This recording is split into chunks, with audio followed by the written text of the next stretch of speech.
Today, the video game industry in the USA is kicking ass, so let's regulate it to death. This is CheckPoint.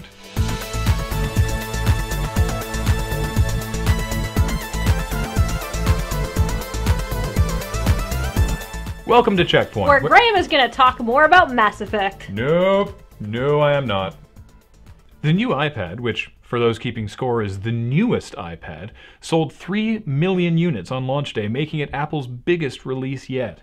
For your interest, the 3DS has sold only 15 million units lifetime, and the PlayStation Vita a paltry 1.2 lifetime. Both of those numbers as of February. Now, Apple intends the iPad as a media consumption and productivity device, and they aren't trying to make it a handheld console, but let's just say Nintendo should probably wise up and start production on Pokémon for iPad. Perpetually ported arcade game Dragon's Lair is coming to yet another platform, the Xbox Live Arcade, and this time it's bringing Kinect controls with it. Great! As if it wasn't already difficult enough to figure out which button to hit, what with the game's notoriously unclear prompts, now we have to wave our arms the right way.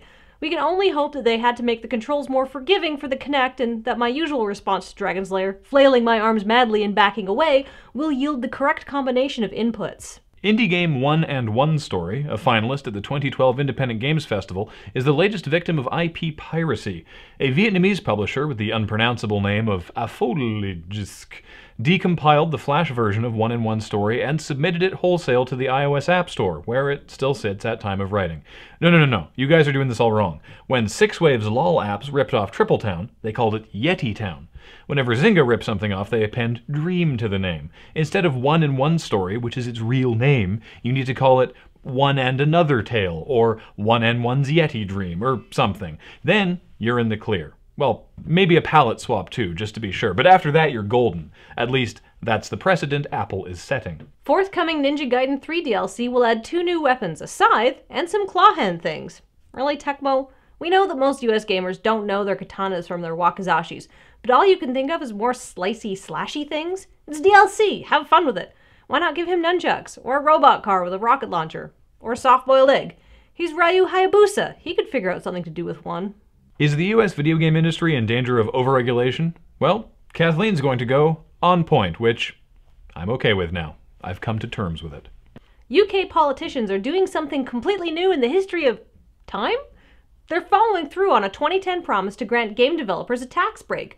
This is all very pro-gaming, and according to UK Game Lobby Association TIGA's not at all biased numbers, it will be awesome. Now, compare that to what 2 US members of Congress did this week. They proposed a bill that would see all video games, even ones rated E, labeled with warnings about violent behavior, just like cigarette packages, but with considerably less research, and none of which actually backs up your claims. Look, USA. You may not have noticed this, but your economy is in the pooper. Between these warning labels, Oklahoma's proposed video game tax, and Leland Yee's entire career, it's starting to look like you're actively trying to sabotage your video game industry. So while I realize some of your politicians find any industry that brings joy to people abhorrent, think about this. Your manufacturing industry? Auto industry? Farming? Ugh. Maybe leave the one industry that's actually kicking ass for you alone. You know, I was initially reluctant about you also going on point, but I did like how you said pooper. That was my favorite part too. I put that in there especially. Pooper. Love saying that word. Pooper.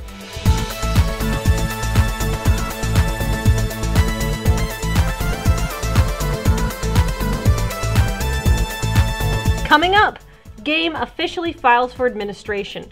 Journalists everywhere mourn as the easy headline gravy train finally comes to an end.